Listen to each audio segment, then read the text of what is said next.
সমগ্র বাংলাদেশে। বন্ধুগণ, আজ থেকে বহুদিন আগে থেকে এই তিস্তা পানির ন্যায্য হিস্যার জন্য আমরা কথা বলছি। পাকিস্তান আমলে পাকিস্তানিরা বলেছে, বাংলাদেশ হওয়ার পরে আমরা বলেছি। আওয়ামী লীগের সরকার আসলো, প্রথম দিকে সবাই ভাবলো যে ভারতের বন্ধু আওয়ামী লীগ, সুতরাং তিস্তার পানি বোধহয় এবার পাই যাবে। ঠিক না? নবডঙ্ক 15 বছরে বাংলাদেশ থেকে বেঁচে দিছে, তিস্তার এক ফোঁটা পানি আনতে পারে নাই। শুধু তিস্তা নয় ভাই, 54টা নদী আছে যেগুলো ভারত থেকে আমাদের দেশে আসছে। সবগুলো নদীর উজানে তারা বাঁধ দিয়ে দিয়েছে। বাঁধ দিয়ে তুলে নিয়ে যায়, পানি তুলে নিয়ে যায়, বিদ্যুৎ উৎপাদন করে।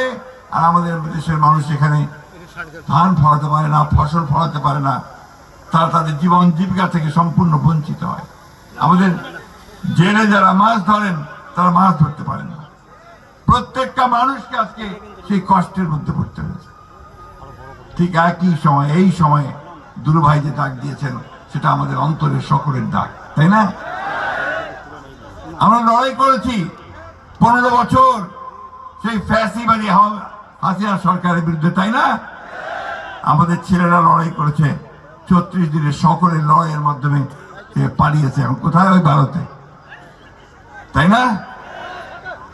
একদিকে পানি দেয় না, অন্যদিকে আবার আমাদের যে শত্রু তাকে দিল্লিতে খুব রাজার হালে বসায় রাখছে।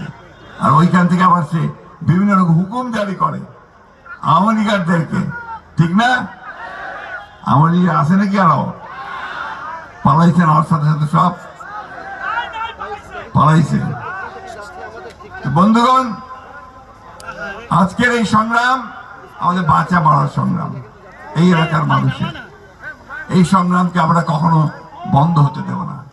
আজকে আমরা এই সরকারকে পরিষ্কার করে বলতে চাই, অন্তর্বর্তীকালীন সরকার, কথায় তো বলেন যে আপনারা নিরপেক্ষ, তো নিরপেক্ষ কিন্তু এই জায়গায় থাকলে চলবে না। এই জায়গায় আপনাকে মুখ খুলতে হবে, ভারতকে বলতে হবে যে আমার পানির ন্যায্য হিস্যা আমি চাই। আর আপনি যেহেতু অন্তর্বর্তীকালীন সরকার, খুব তাড়াতাড়ি নির্বাচনটা দিয়ে জনগণের সরকারের হাতে ক্ষমতা দেন। ভারতকে পরিষ্কার করে বলতে চাই, আগেও বলেছি, এখনো বলছি, বাংলাদেশের মানুষের সঙ্গে বন্ধুত্ব করতে চান তাহলে আগে তিস্তার পানি দেন, সীমান্তে গুলি করে হত্যা বন্ধ করেন, আর আমাদের সঙ্গে বড় দাদা মতন যে আচরণ সেটা বন্ধ করেন। আমরা আমাদের পায়ের উপরে দাঁড়াতে চাই, আমরা আমাদের হিস্সা বুঝে নিতে চাই। আমরা অবশ্যই ভারতকে একটা বন্ধু ভাবে দেখতে চাই, কিন্তু সেই বন্ধুত্ব হবে সম্মানের সঙ্গে, আমার যে পাওনা সেই পাওনা বুঝে দেওয়ার সঙ্গে। তাই বন্ধুগণ, বক্তব্য দীর্ঘ করবো না। আমি আমাদের আসাদুল আব্দুল সাহেবকে আমার অন্তঃস্থল থেকে ধন্যবাদ এবং কৃতজ্ঞতা জানাচ্ছি যে আজকে তিনি যে আন্দোলনের সূচনা করলেন, সেই আন্দোলন সারা বাংলাদেশকে শুধু নয়, সারা বিশ্বকে নাড়িয়ে দিয়েছে। বন্ধুগণ, আজকে আপনাদের এখানে অনেক আন্তর্জাতিক নিউজ এজেন্সি থেকে খবর সংগ্রহ করার জন্য এসেছে। কেন?